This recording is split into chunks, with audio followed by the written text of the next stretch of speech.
வணக்கம். மதுவந்தி கொஞ்ச நாளைக்கு முன்னாடி ஒரு வீடியோ போட்டிருந்தா. உடனே அந்த வீடியோவின் சிறப்புகளை சொல்ல முடியல. நேரம் இல்ல. இப்பதான் நேரம் ஒழிஞ்சது. ஏற்கனவே மதுவந்திக்கு மக்குங்கிற ஒரு பேர குடுத்திருந்தாலும் அது போதாது. மதுவந்தியோட குணம் என்ன? பண்பு என்ன? அறிவு என்ன? அதுக்கு தகுந்தா மாதிரி ஒரு டைட்டில் நம்ம குடுக்கணும் இல்லையா? இப்ப குடுப்போம். பாய்ஸ்னஸ் மதுவந்தி. ஆலகால விஷம் மதுவந்தி. அப்படியே விஷத்த கக்குவா. மேல தேனா பூசி கக்குறா மாதிரி கக்குவா. அவ ஒவ்வொரு தடவையும் வீடியோ போடுறதும், அத நம்ம அப்பட்டமா அதாவது அவள அம்பலப்படுத்துறதும், அவ எந்த அளவுக்கு பொய் சொல்லியிருக்கா, திட்டு வேலை அதுல பண்ணியிருக்கா அப்படின்னு நம்ம வீடியோ போட்டாலும், திருந்தவே மாட்டா. திரும்ப திரும்ப பொய் சொல்லி வீடியோ போட்டுட்டே இருப்பா. சங்கிங்க என்னைக்கு தெரிந்திருக்கு? சங்கிங்களுக்கு என்னைக்கு அறிவு வந்திருக்கு? அந்த மாதிரி இப்ப அவ ரீசெண்டா என்ன போட்டிருந்தா அப்படின்னா, புதிய கல்விக் கொள்கைக்கு முட்டு கொடுத்தும், ஒன்றிய அமைச்சர் தர்மேந்திர பிரதான் அவர்களுக்கு முட்டு கொடுத்தும் ஒரு வீடியோ போட்டிருந்தா. ஆஸ் யூஷுவல் மாட்டின்ட்டா. என்ன அப்படின்னா, எங்க மோடிஜி எல்லாருக்கும் சமமான கல்வி கிடைக்கணும் அப்படிங்கிறதுக்காக தேசிய கல்விக் கொள்கைன்னு ஒண்ணு எடுத்துட்டு வந்திருந்தாராம். அதை இப்ப தமிழ்நாட்டுல இருக்கிற அரசு ஏத்துக்கணுமா? ஏன்னா ஏழை மாணவர்கள் அரசு பள்ளியில படிக்கிறாளாம். அவளுக்கு 3 மொழியை கத்துக் கொடுத்தே ஆகணுமா? ஏன்னா பிரைவேட் ஸ்கூல்ல இருக்கிறவாளும் 3 மொழி படிக்கிறாளாம். கவர்மெண்ட் ஸ்கூல்ல இருக்கிறவாளும் 3 மொழி படிக்கணுமா? ஏன்னா அவளாம் ஏழைகளாம். தனியா காசு கொடுத்து வெளியில போய் படிச்சுக்க முடியாதாம். பிஜேபி சங்கிகளுக்கு ஏழை மேலதான் எவ்வளோ அக்கறை. ட்ரம்ப் அமெரிக்கால இருந்து இந்தியா வர்றச்ச ஏழைகள் இருக்கிற பகுதியை திரை போட்டு மறைச்சவர் தான் எங்க மோடிஜி. அப்புறம் பணக்கார குழந்தைகளோட காது திருகி கூட ஜாலியா விளையாடுவார். ஆனா ஏழை குழந்தைகள்னா வேலி கட்டி அந்த பக்கம் நிக்க வைப்பார். அவ்வளோ ஏழைகள் மேல ரொம்ப இரக்கமானவர் எங்க மோடிஜி. ஏழைகள் மேல எவ்வளவு இரக்கம்னா ஏழைகளை ஏழைகளாவே வச்சிருப்பார் எங்க மோடிஜி. அதானி அம்பானியை மட்டும் அப்படியே பணக்காரன்னு ஆக்கிடுவார். பணக்காரால மேலும் பணக்காரல் ஆக்குவார். ஏழையை ஏழையாவே வச்சிருப்பார். ஏன்னா ஏழைகள் அந்த இடத்த விட்டு மாறிடப்படாது. அவ்வளோ அன்பு, எப்போதும் ஒரே மாதிரியான அன்பு மோடிச்சு. வெளிநாட்டுக்கெல்லாம் போகும்பொழுது அதானி அம்பானிக்கு ப்ராஜெக்ட் வாங்கி கொடுக்கறதுக்காக கையோட அழிச்சுட்டு போறாரு பாருங்க. ஏழைகளுக்கான நிதியெல்லாம் கொடுக்காம இருக்கிறது, ஏழை மாணவர்கள் படிப்பதற்கு கொடுத்துன்றது ஸ்காலர்ஷிப்பை கட் பண்றது, ஏழை மாணவர்கள் படிக்கிறாளேன்னு சொல்லிட்டு அவளுக்கு இருக்கக்கூடிய ரிசர்வேஷனை இம்ப்ளிமெண்ட் பண்ணாம இருக்க வேண்டியது. அப்புறம் திமுக அரசு போய் கோர்ட்ல கேஸ் போட்டு அப்புறம் கோர்ட்டு மண்டையில கொட்டினதுக்கு அப்புறம் இம்ப்ளிமெண்ட் பண்றது. இடஒதுக்கீடு பிறப்பால் உரிமை அல்ல அப்படின்னு சொல்ல வேண்டியது. ஏன் இவாளெல்லாம் ஏழைகளா இருக்கா? ஏழைகள்லாம் எப்போதும் ஏன் நான் பிராமின்ஸாவே பெரும்பாலும் இருக்கா அப்படிங்கிற கேள்வி இருக்கு. உடனே முட்டு கொடுக்குறேன்னு சொல்லிவிட்டு ஏழைகள் எல்லா இடத்துலயும் தான் இருக்காங்க அப்படின்னு சொல்லி வந்துடாதீங்க.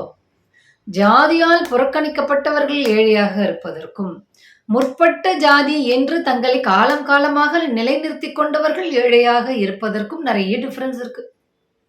முற்பட்ட பிராமணர்களுக்கு சோசியல் பிரிவிலேஜ் அப்படின்னு ஒண்ணு இருக்கு, மற்றவாளுக்கு கிடையாது. மோடிஜி சனாதனத்தை பாதுகாக்கிறது தன்னுடைய கடமைன்னு சொல்லிட்டு இருக்காரு இல்லையா? அதெல்லாம் அந்த ப்ரிவிலேஜில் வரும். சரி, ஒன்று ஒன்றா பார்ப்போம். அந்த அளவுக்கு ஏழைகள் மேல அக்கறையா இவ்வளோ சொல்றா, சமக்கல்வி கொடுக்கணும், தயவு செய்து சமக்கல்வி கொடுங்க, கவர்மெண்ட் ஸ்கூல் பசங்களுக்கும் 3 லாங்குவேஜ் கொடுக்கணும், அவெல்லாம் ஏழைகள் இல்லையா அப்படின்னு ரொம்ப வருத்தப்பட்டிருக்கா. ஆடு நினைறதுன்னு ஓனாய் அழறதும். ஏழைகள் மேல மதுவந்திக்கு ரொம்ப கரிசனமா, பாஜக சங்கி மதுவந்திக்கு ரொம்ப கரிசனமா. நீட் எக்ஸாம் எடுத்துட்டு வர்றச்ச அந்த நீட்டை அஃபோர்ட் பண்ண முடியாது, பிரைவேட் கோச்சிங் சென்டருக்கு போயிட்டு நாங்கெல்லாம் ஏழைகள், நீட் எக்ஸாம் வேண்டாம், எங்களுக்கு இங்க தேர்வு இல்லாதது பொது தேர்வு இல்லாத ஒரு சிஸ்டம் இங்க இருக்கு மெடிசன் படிக்கிறதுக்கு, அதை கெடுத்துறாதீங்கன்னு குழந்தைகள் இதுவரைக்கும் கை கூப்பி கேட்டுன்னு இருக்கே ஒன்றிய அரச, அதுக்கு கையெழுத்து போட துப்பில்ல. இதுங்களுக்கெல்லாம் ஏழைகள் மீது, ஏழை மாணவர்கள் மீது ரொம்ப அக்கறையா. இத உங்களுடைய நடிப்பெல்லாம் நாங்க நம்பணும். கொலகார பாவீங்க இல்லையா உங்க கும்பலே? நீட் எக்ஸாம் பிரைவேட் கோச்சிங் சென்டர்ல லட்சக்கணக்கில் ஃபீஸ் வாங்குறான், எங்களால் அஃபோர்ட் பண்ண முடியாது, அந்த சிஸ்டமே தப்பு. அந்த சிஸ்டம்ல பார்டர் மார்க் வாங்கிட்டு கூட இல்லை எனி மார்க் வாங்கிட்டு கூட மெடிக்கல் காலேஜ்ல கோடிக்கணக்கில் காசு கொடுத்து சேர முடியுது. ஏழை மாணவர்களான, கிராமப்புற மாணவர்களான நாங்க புறக்கணிக்கப்படுறோம் அப்படின்னு பசங்க கேட்டும், பல பசங்க சூசைட் பண்ணிக்கிட்டும் இரக்கமே இல்லாம உட்கார்ந்துகிட்டு இருக்க இந்த கும்பல் அரசு பள்ளி மாணவர்கள் மீது ரொம்ப அக்கறையா? அப்படி அந்த அரசு பள்ளி ஏழை மாணவர்கள் பாதிக்கப்படுறாங்கங்கிறத ஆய்வுபூர்வமா நிரூபிச்சு தானே 7.5% வந்து ரிசர்வேஷன் கொண்டு வர முடிஞ்சது. அப்படி அது உண்மை இல்லை அப்படின்னா அந்த மாணவர்கள் ரிசர்வேஷன் கோர்ட்ல செல்லுபடி ஆயிருக்குமா? ஆளுநர் அவர் கையெழுத்து போட வைக்கிறதுக்குள்ள பாடாப்பட்டோம், அது 2வது விஷயம். சட்டப்படி அது நின்று இருக்காதுல்ல. அப்போ இதுல இருந்து என்ன தெரிய வருது? நீட்டுங்கிறது ஏழை எளிய கிராமப்புற மாணவர்களை புறக்கணிக்குது, சிஸ்டம்ல இருந்தே புறக்கணிக்குது. புறக்கணிச்சுட்டு நீட்டு உடனே காங்கிரஸ் திமுகன்னு அப்படியே தூக்கிட்டு வந்துடாதே, இன்னும் அசிங்கப்பட்டு போவேன். பிஜேபி வந்ததுக்கு அப்புறமா தான் சுப்ரீம் கோர்ட்ல அந்த கேஸ் தீர்ப்பு, ஏற்கனவே கொடுத்த தீர்ப்பு திரும்ப பெறப்பெற்று புதிய தீர்ப்பு வந்தது. மோடிஜியோட ஆட்சியில தான் நீட் எக்ஸாமுக்கு கான்ஸ்டிடியூஷன் வேலிடிட்டியே வந்தது. இதுல ஏழை மாணவர்களுக்கு மேல இந்த கொலைகார கும்பலுக்கு ரொம்ப அக்கறையம். ஏழை மாணவர்கள், அரசு பள்ளி மாணவர்களுக்கு அவங்களுக்கு சமக்கல்வி சமக்கல்வி சமக்கல்வி சமத்துவத்தை பத்தி பிஜேபி கொலைகார கும்பல் பேசுறதே, தீண்டாமை கும்பல் பிஜேபி பேசுறதே சமத்துவத்தை பத்தி. அனைத்து ஜாதியினரும் அர்ச்சகராகலாம் அப்படிங்கறத 50 வருஷத்துக்கு முன்னாடியே திமுக அரசு சட்டம் கொண்டு வந்தபோது குடுகுடுன்னு நீதிமன்றத்துல ஓடி போய் அதுக்கு தடை வாங்கினது யாரு? அதை இம்ப்ளிமெண்ட் பண்ண விடாம முட்டுக்கட்டை போட்டது யாரு? இப்ப திரும்பவும் அதை இம்ப்ளிமெண்ட் பண்ணோன்னா கோர்ட்டுக்கு ஓடி போயிருக்கிறது யாரு? ஆகம கோவிலுக்குள்ள பிராமணர் அல்லாதவர்கள் அர்ச்சகராக ஆயிடக்கூடாதுன்னு கேஸ் போட்டிருக்கிறது யாரு? ஆகமத்தை தூக்கிட்டு வந்து முன்னாடி வச்சுண்டு அல்பா மாறி சமத்துவத்திற்கு எதிராக பிஹேவ் பண்ற கொலகார கும்பல், அயோக்கிய கும்பல் யாரு?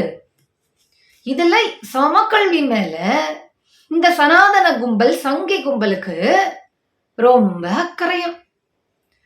கபாலீஸ்வரம் கோவில்லையும், ட்ரிப்ளிகேன் பார்த்தசாரதி கோவில்லையும், மதுரை மீனாட்சி அம்மன் கோவில்லையும், சிதம்பரம் நடராஜர் கோவில்லையும் எல்லோரும் சமம், எல்லா இந்துக்களும் சமம், இனி எந்த வேறுபாடும் இருக்கக்கூடாது, அனைத்து ஜாதியினரும் அர்ச்சகர் ஆகணும், பிராமண மாமா தடையா இருக்காதீங்கோ, கோர்ட்ல போட்ட கேஸ் வாபஸ் வாங்குங்கோன்னு மதுவந்தி பேசிடுவால.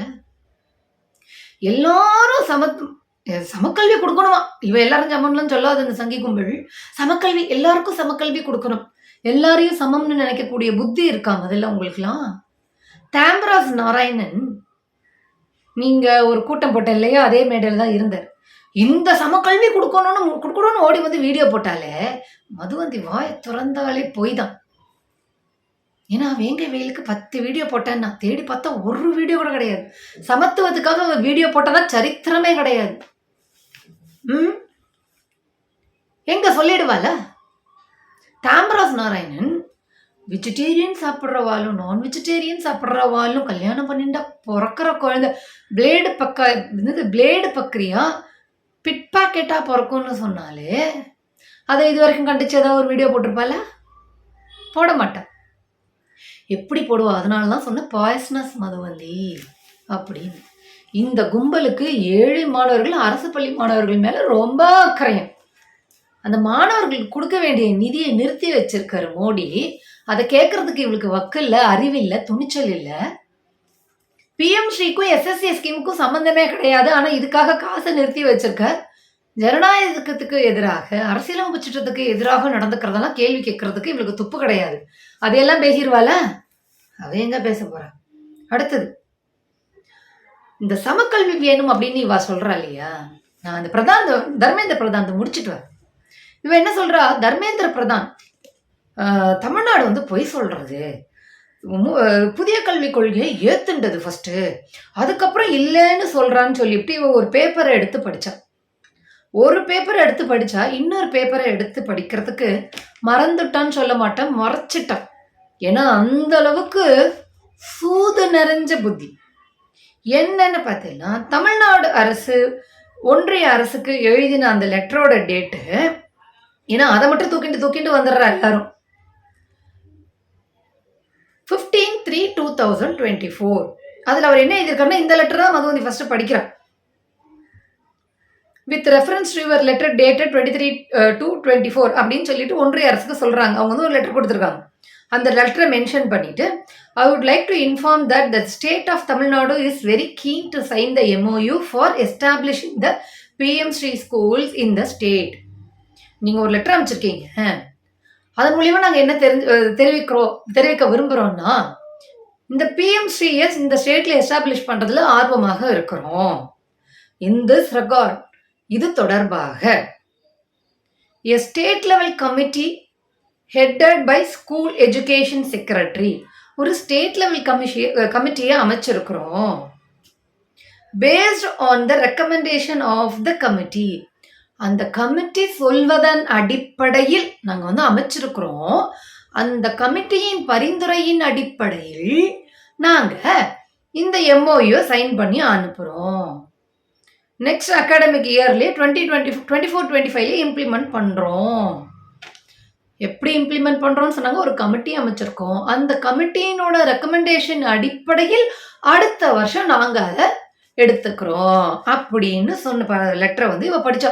பார்த்தீங்களா ஆர்வமாக இருக்கோன்னு சொன்னால் நாங்கள் வந்து அந்த கமிட்டி கொடுக்குற ரெக்கமெண்டேஷன் படி நாங்கள் அடுத்த வருஷம் அதை எடுத்துக்கிறோன்னு சொன்னான்னு சொல்லியிருக்கேன்னா எந்த அளவுக்கு திருட்டு கும்பல் இதுங்க அப்படின்னா, அதுக்கு கொஞ்ச நாள் கழிச்சு தர்மேந்திர பிரதான் ஒரு லெட்டரை அனுப்புறாரு. தமிழ்நாடுல லெட்டரை அனுப்பிச்சதுக்கப்புறம் ஒரு லெட்டரை அனுப்புறாரு. எப்போ? 30 ஆகஸ்ட் 2024, 30/8/2024. அந்த லெட்டர்ல அவர் என்ன சொல்றாருன்னா, I was happy to note, நான் ரொம்ப சந்தோஷப்பட்டேன். இப்போ when the state of Tamil Nadu gave an understanding dated 15/3/2024 indicating their willingness to sign the PM Shri MOU in the academic year 24-25. 15 மார்ச்ல அவங்க லெட்டர் அனுப்பிச்சதை பார்த்து நான் சந்தோஷப்பட்டேன். என்னன்னா, அவங்க நெக்ஸ்ட் அகாடமிக் இயர்ல PM ஸ்ரீயை ஏத்துக்கிறோம் அப்படின்னு போட்டிருந்தாங்க. அப்படிங்கிறதுக்கு முதல் அந்த பேரால வருது. After receiving the understanding, a draft MOU was sent by Department of Schools Education and Literacy to Tamil Nadu. After receiving the understanding, அந்த லெட்டர் வந்ததுக்கு அப்புறமா இவங்க என்ன பண்ணாங்களாம், department of school education literacy வந்து தமிழ்நாடுக்கு ஒரு டிராஃப்ட் MOU அனுப்பிச்சுதான். சரிங்களா? முதல்ல வந்து நீங்கள் ஏதோ உங்களோட ஒரு லெட்டர் இருக்கு, அதை நாங்கள் படித்தோம், நீங்கள் ஏதோ PM ஸ்ரீ எஸ்டாப்ளிஷ் பண்ணணும்னு கொடுத்துருக்கீங்க, நாங்கள் அதில் ரொம்ப ஆர்வமாக இருக்கோம், ஒரு கமிட்டி அமைச்சிருக்கோம், அந்த கமிட்டியினுடைய பரிந்துரையின் அடிப்படையில் அடுத்த வருஷம் ஏற்றுக்கிறோம் அப்படின்னு ஒரு லெட்டர் போட்டிருந்தாங்க. நாங்கள் அனுப்பிச்ச லெட்டருக்கு தமிழ்நாடு ஒரு லெட்டர் அனுப்பிச்சது, அதை பார்த்தோன்னு நான் சந்தோஷப்பட்டு டிராஃப்ட் MOU ஒன்று அனுப்பிச்சேன். அடுத்தது, however I was surprised, நான் அப்படியே ஆச்சரியப்பட்டுட்டேன். யார் சொல்றா? தர்மேந்திர பிரதான். இந்த பாய்சன்ஸ் மதுவந்தி முட்டு கொடுத்து மறைச்சாலே திருட்டு வேலை பண்ணா பாருங்க. 3000 ஆண்டுகளா இந்த கும்பலுக்கு திருட்டு வேலை தான். இந்த மண்ணுக்கு எப்போ உள்ள வந்ததுங்களோ அப்ப ஆரம்பிச்ச திருட்டு வேலை இன்னும் போயின்னு இருக்கு. However, I was surprised to see that the state responded with a modified MOU wise letter dated 6/7/24. இந்த லெட்டர் அவர் அனுப்பிச்சது 30/8/24. அதுக்கு முன்னாடி தமிழ்நாடு ஒரு நான் வந்து ஆச்சரியப்பட்டேன். எதுக்காக ஆச்சரியப்பட்டாரா? MOU மாடிஃபை பண்ணி அனுப்பிச்சிருக்கான் 6/7/2024, wherein key paragraph referring to the implementation of NEP 2020 in entirely has been dropped. அவர் எதுக்கு ஆச்சரியப்பட்டாராம்? புதிய கல்விக் கொள்கை 2020 நீக்கிட்டு MOUவை தமிழ்நாடு அனுப்பிச்சிருக்கு. ஸோ MOUவை தமிழ்நாடு அரசு ஏற்றுக்கவே இல்லை. PM ஸ்ரீ ஸ்கூலு புதிய கல்விக் கொள்கை அடிப்படையில் தான் இருக்குது, அது எங்களுக்கு வேண்டாம் அப்படின்னு அந்த பேராகிராஃபை நீக்கிட்டு அனுப்பிச்சிருக்காங்க. இப்போ பிஜேபி என்ன சொல்லுது, மோடி அரசு என்ன சொல்லுது, நீ PM ஸ்ரீல நியூ எஜுகேஷன் பாலிசியை ஏற்றுக்கிட்டாதான் உனக்கு SSAங்கிற வேற ஒரு ஸ்கீமோட பைசா தருவேன்.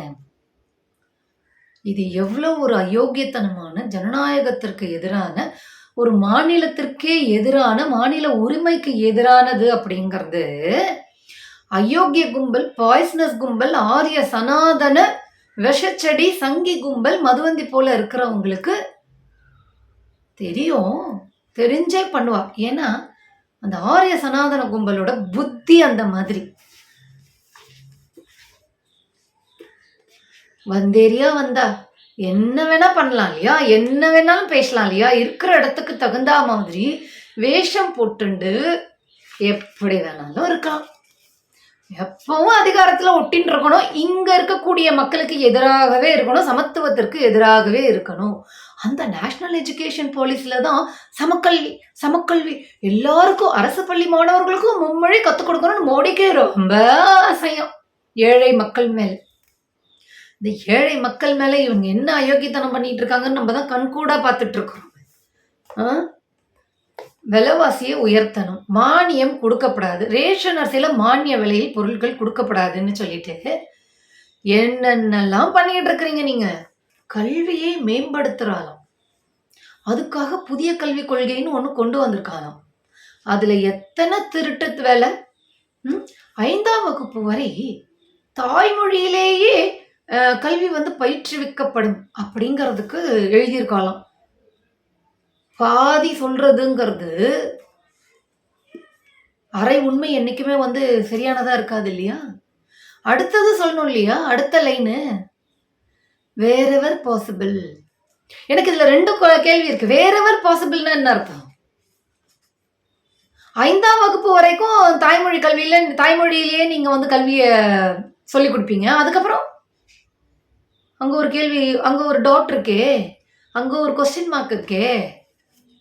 ஏன்னா உங்களுடைய வரலாறு அந்த மாதிரி. 5ஆம் வகுப்பு வரை நாங்க தாய்மொழியிலே தான் பயிற்றுவிக்கப்படும். சரி, வேறெவர் பாசிபிள்னு கொடுத்துருந்தீங்களா, அதுக்கு என்ன அர்த்தம்? 5ஆவதுக்கு அப்புறமா நீங்க உங்க திருட்டு வேலைலாம் எங்களுக்கு தெரியாதுன்னு நினைச்சிட்டு இருக்கீங்களா? அடுத்தது மும்மொழி கொள்கை. ஏங்க ஏழை மாணவர்கள் மீது ரொம்ப அக்கறை. நீங்க ஒன்னே ஒண்ணு, இந்த சங்கி கும்பல், இந்த பாய்சனஸ் மதுவந்தி வேண்டாம், இன்னும் ரொம்ப மோசமா ஏதாவது சொல்லுவேன் வர கோவத்துல. வட மாநிலங்களில் புதிய கல்விக் கொள்கையை ஏற்றுக்கொண்டிருக்கக்கூடிய பள்ளிகளில், எந்த பள்ளிகளில் 8வது அட்டவணையில் இருக்கக்கூடிய 22 மொழிகளுக்கும் ஆசிரியர்களை வைத்திருக்கிறார்கள். அந்த வீடியோலயே சொல்றா மதுவந்தி, ஆப்வியஸ்லி எல்லாரும் ஹிந்தி தான் நிறைய மேக்சிமம் டீச் பண்ண முடியும். எந்த புடலங்காக்கோ அப்புறம் எந்த கூந்தலுக்கு அதை நாங்க ஏத்துக்கணும். புதிய கல்விக் கொள்கையில எல்லா பள்ளிகள்லையும், அதை நான் கேட்கறது நார்த் இந்தியால மோடிஜி ஆள்ற, பிஜேபி ஆள்ற மாநிலங்களில் புதிய கல்விக் கொள்கையை ஏற்றுக்கொண்டு அமைக்கப்பட்டு இருக்கக்கூடிய பள்ளிகளில் 8வது அட்டவணையில் இருக்கக்கூடிய 22 மொழிகளுக்குமான மொழி ஆசிரியர்களை நீங்க நியமிச்சிருக்கிறீங்களா? ஆதாரம் இருக்கா? சேனலா போய் சொல்றீங்களே, சோறு தான் திங்குறீங்களா இல்ல வேற ஏதாவது திங்குறீங்களா? பிராக்டிக்கலா எல்லா மொழிகளுக்கும் ஆசிரியர் நியமிக்க முடியாது. அப்ப இவங்களுடைய சதித்திட்டம் என்ன, சூழ்ச்சி என்ன? 3வது மொழியாக வேற வாய்ப்பே இல்லாமல் இந்தியையும் சமஸ்கிருதத்தையும் படிக்க வச்சிடணும். அப்படி படிக்க வைப்பதன் மூலமாக வேற்றுமையில் ஒற்றுமை, பல மொழி பேசக்கூடியவர்கள், பன்முகத்தன்மை உடையவர்கள், பல்வேறு மதம், பல்வேறு இனம், பல்வேறு மொழி இருந்தாலும் ஒற்றுமையாக இருக்கக்கூடியவர்கள் அப்படிங்கிற ஒரு அழகான அடையாளத்தை சிதைத்து எல்லாரையும் ஒரே இந்தி பேசு, ஒரே சான்ஸ்கிரிட் மொழியை பேசு, ஒரே ஒரே வர்ணாசிரமத்தில் கூட சனாதனத்தை ஏத்துக்கோ, ஒரே மதமா இரு, ஒரே தலைவரை ஏத்துக்கோ, ஒரே பிஜேபி கட்சி, ஒரே தலைவர் மோடி, ஒரே சனாதனம், ஒரே மொழி, ஒரே சோறு, ஒரே பண்பாடு. இந்த சதித்திட்டத்தை நிறைவேற்றுவதற்காக இந்த ஆரிய சனாதன விஷச்செடி விதவிதமா அலங்காரம் பண்ணிட்டு வருது, விதவிதமா ஸ்கீம் எடுத்துட்டு வருது. அதெல்லாம் நம்ம நம்பின்னு எடுத்துப்போம் அப்படின்னு சொல்லிட்டு இப்படி ஒரு அயோக்கியத்தனத்தை வச்சுட்டு புதிய கல்விக் கொள்கை கல்வியை மேம்படுத்துறதுக்கு முதல்ல இதுங்க எந்த அளவிற்கு ஒரு திருட்டு கும்பல்னு சொல்றது. கல்விங்கிறது பொதுப்பட்டியல்ல இருக்கு இல்லையா, பொதுப்பட்டியல்ல இருக்கிறது பொழுது நீங்க புதிய கல்விக் கொள்கைன்னு ஒன்று உருவாக்குறதுக்கு முன்னாடி இப்படி ஒரு ஐடியா இருக்கு அப்படின்னு சொல்லிட்டு எத்தனை மாநிலங்களோட கூப்பிட்டு நீங்க பேசுனீங்க, அவங்களுடைய ஆலோசனையை பெற்றீங்க, அவங்களையெல்லாம் கேட்டுட்டு தான் நீங்க புதிய கல்விக் கொள்கைன்னு ஒன்று உருவாக்குனீங்களா? இல்லையே. பொதுப்பட்டியல்ல மாநிலங்களுக்கும் அதிகாரம் இருக்கும்போது சர்வாதிகார முறையில் பிஜேபி புதிய கல்விக் கொள்கைன்னு ஒன்று உருவாக்கிச்சு. சரி, அது வந்ததுக்கு அப்புறம் பல பேர் எதிர்த்தாங்க. அதுல இந்த மாதிரி ரொம்ப மோசமானதெல்லாம் இருக்கு அப்படின்னு அந்த கரெக்ஷன்ஸ் இம்ப்ளிமெண்ட் பண்ணீங்களா? ஏழை மாணவர்கள் கரிசனம் காட்டுற பிஜேபி சங்கி ஆளுகால விஷ கும்பலே ஜனநாயகத்தை என்னைக்காவது மதிச்சு, மாநிலங்களை மதிச்சு, மாநில மொழிகளை, பண்பாடுகளை, அடையாளங்களை மதிச்சு, மாநில மக்களை மதிச்சு, இந்த புதிய கல்விக் கொள்கை உருவாக்குறதுக்கு முன்னாடி நீங்க ஏதாவது கலந்துரையாடல் பண்ணீங்களா? இந்த மாதிரி ஒண்ணு உருவாக்கலாம்னு நினைக்கிறோம். உங்களுடைய அபிப்பிராயம் என்னன்னு ஏதாவது கேட்டீங்களா? இல்லையே. பொதுப்பட்டியல்ல இருக்கக்கூடிய ஒரு அதிகாரத்திற்கு நீங்க ஒரு திட்டத்தை உருவாக்கி அதை ஏத்துக்கணும்னு நீங்க கம்பல் பண்றீங்கன்னா நீங்க எப்படிப்பட்ட ஒரு அயோக்கிய கும்பல்? ஓநாய், உயிரோடு ரத்தம் குடிக்கிற ஓநாய் நீங்கள். இந்த நிலத்தில் இருக்கக்கூடிய மக்களின் உயிரை அவங்க உயிரோடு இருக்கும் போதே அவங்க ரத்தத்தை உறிஞ்சு குடிக்கிற ஓநாய் கும்பல் தான் இந்த பிஜேபி சங்கி கும்பல். ஜனநாயகத்துக்கு எதிராக நடந்துட்டு வாயப்பாரு. அப்புறம் ஏழை மாணவர்கள் மேல இவங்களுக்கு எந்த அளவுக்கு அக்கறை அப்படிங்கிறது உண்மையாங்கிறதுக்கு ஒரு சின்ன எக்ஸாம்பிள். ஏழை மாணவர்கள் தானே படிக்க போறாங்க. 3வதுல பப்ளிக் எக்ஸாம், 5வதுல பப்ளிக் எக்ஸாம், 8வதுல பப்ளிக் எக்ஸாம். எப்படி குழந்தைங்களுக்கு போர்டு எக்ஸாம் வச்சிருக்க பைத்தியக்கார கும்பலை எங்கேயாவது பார்த்துருக்கீங்களா? இப்படி 3வதுன்னா 8வது, 8 வயசு, 10 வயசு, 13 வயசுல போர்டு எக்ஸாம் கொண்டு வர்றது தான் கல்வியை மேம்படுத்துறதா, ஏழை மாணவர்களை முன்னேற்றுறதா? இதை கூட புரிஞ்சுக்க முடியாத அளவுக்கு இந்த நாட்டு மக்கள் முட்டாளா இருப்பாங்கன்னு நினைக்கக்கூடிய அயோக்கியத்தனம் தானே இது. என்ன 3000 வருஷத்துக்கு முன்னாடி இந்த நிலத்திற்குள்ள வரும்பொழுது ஈஸியா அனுமதிச்சுட்டாங்கிற ஒரு இலக்காரம், அந்த அண்டர் எஸ்டிமேட். நான் என்ன சொல்றேன், மாநிலத்திற்குன்னு ஒரு மொழிக் கொள்கை இருக்கு, மாநிலங்களுக்கு அப்படின்னு ஒரு கல்விக் கொள்கை இருக்கு. அப்புறம் என்ன மானாவுக்கு என்ன புடலங்காவுக்கு ஒன்றிய அரசு உருவாக்கக்கூடிய கல்விக் கொள்கையை நாங்க ஏத்துக்கணும். நாங்க தான் இங்க ஒண்ணு வச்சிருக்கிறோமே, அது success method, success design, success plan அப்படின்னு சொல்லிட்டு நாங்க காட்டியிருக்கோமே. உங்களுக்கு ஆல் ஓவர் இந்தியால பிஜேபி ஆள்ற பாஜகவை கம்பேர் பண்ணும்போது கிராஸ் என்ரோல்மெண்ட் ரேஷியோ அப்படிங்கிறது எந்த மாநிலத்துல அதிகமா இருக்கு? தமிழ்நாட்டில் அதிகமா இருக்கு இல்லையா? மோடிஜியோட சனாதன ராமராஜ்ய ஆட்சி நடக்கிற மாநிலங்களை கம்பேர் பண்ணும்போது தமிழ்நாடு ஜிஆர்ல டாப்ல இருக்கே. நீங்க எங்களுக்கு சொல்லி தரீங்க கல்வினா என்ன, எப்படி இது பண்ணணும் அப்படின்னு. ஒரு காலத்தில் அம்பேத்கரையே பள்ளிக்குள் விடாமல் தடுத்து வைத்த சனாதன கும்பல் இன்னைக்கு சொல்லுது ஏழை மாணவர்கள் மேல ரொம்ப அக்கறை, புதிய கல்விக் கொள்கையை ஏத்துக்கோங்க எடு அப்படின்னு சொல்லி ஒன்று சொல்லுவாங்க. அதுதான் எனக்கு நினைவு வரும். அதாவது அந்த வீடியோல அவர் ரொம்ப கெஞ்சிருக்கா, ப்ளீஸ் சமக்கல்வி கொண்டு வாங்க, எங்களுக்காக இல்லை மாணவர்களுக்காக கொண்டு வாங்க, 2026 2026 2026ன்னு ரொம்ப கெஞ்சிருக்கா.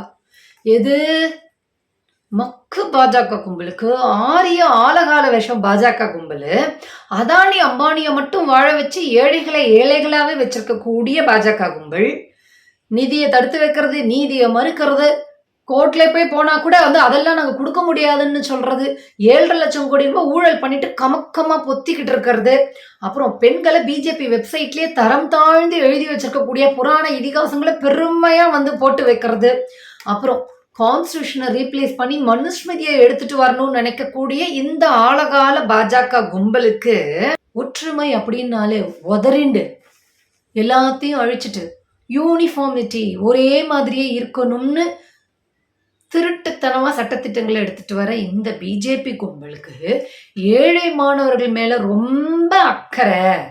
அதாவது பிஜேபி ஆள்ற மாநிலங்கள் கல்வியில பின்தங்கி இருக்கு, பெண்கள் முன்னேற்றத்துல பின்தங்கி இருக்கு, அப்புறம் சோசியல் இண்டிகேட்டர்ஸ்ல பின்தங்கி இருக்கு, ஹெல்த் செக்டர்ஸ்ல பின்தங்கி இருக்கு, உரிமைகள்ல பின்தங்கி இருக்கு. இப்படி எல்லா விதத்திலையும் பிற்போக்குத்தனத்தை நுழைச்சி, சனாதனத்தை நுழைச்சி, பெண்களுக்கு எதிராக இருக்கக்கூடிய, சமத்துவத்திற்கு எதிராக இருக்கக்கூடிய சனாதனத்தை நுழைச்சி மாநிலங்களை பின்தங்கிய, பிஜேபி ஆளுகின்ற மாநிலங்களை பின்தங்கிய மாநிலமாக, அங்க இருக்கக்கூடிய மக்களை பிற்போக்கு சிந்தனை இருக்கக்கூடியவர்களாக ஆக்கிவிட்டு இதுங்க நம்மளுக்கு பாடம் எடுக்குது, சங்கி கும்பல் பாடம் எடுக்குது. புதிய கல்விக் கொள்கை நல்ல கொள்கைன்னு இது எப்படிதான் இருக்கு? வழுக்க விழுந்தவன் முடி வளர்றதுக்கு ஆலோசனை சொன்ன மாதிரி இருக்கு.